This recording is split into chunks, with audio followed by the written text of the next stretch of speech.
A closer look illustrates how the use of light therapy with infrared diodes can help promote the healing process in the body.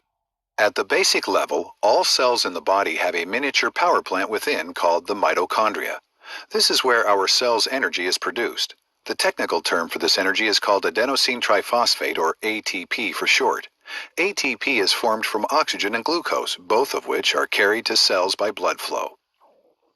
Patients with neuropathy often have decreased blood flow, which means all cells, including nerves, are not receiving adequate amounts of oxygen and glucose. Therefore, the mitochondria cannot manufacture normal amounts of ATP. Nerves, most commonly in the extremities, sense this lack of ATP production by sending pain signals to the brain. In some cases, a lack of sensation rather than pain is the chief symptom, and this is the main reason for falls. Because the mitochondria are very sensitive to light, infrared light therapy can stimulate ATP production in the mitochondria. That is, if the nerves receive glucose and oxygen through increased blood flow to the nerves. Light energy stimulates the release of nitric oxide from hemoglobin into the bloodstream. When nitric oxide is released from hemoglobin, it enters the muscle cells in walls of the blood vessels.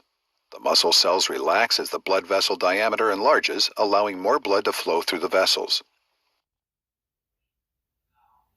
Increasing nitric oxide levels in the body offers a host of benefits. These can include anti-inflammation. Inflammation occurs when oxygen levels are too low, so increasing blood flow via nitric oxide reduces inflammation. Tissue regeneration. Tissues that need to heal require oxygen, nutrients, ATP, and growth factors. Nitric oxide provides an environment for enhanced healing. The key to accomplishing this? Better blood flow. Pain reduction.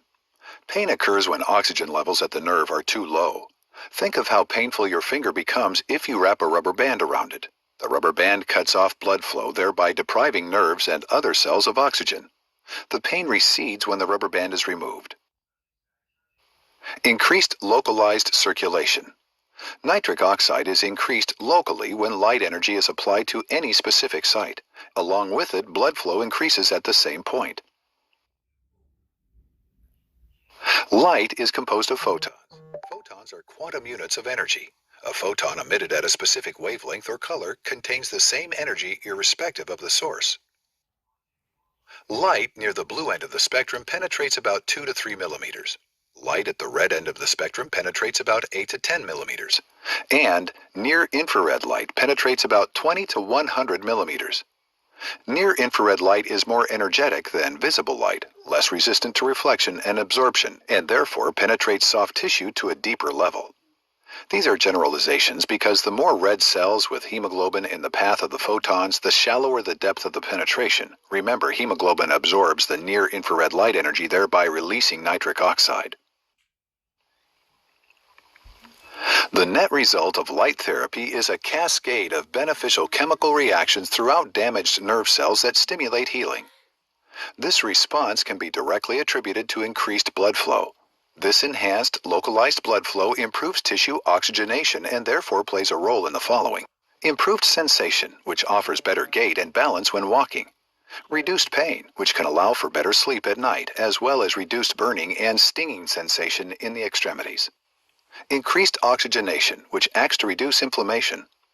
And finally, increased circulation, which offers the body decreased wound incidences and shorter healing times.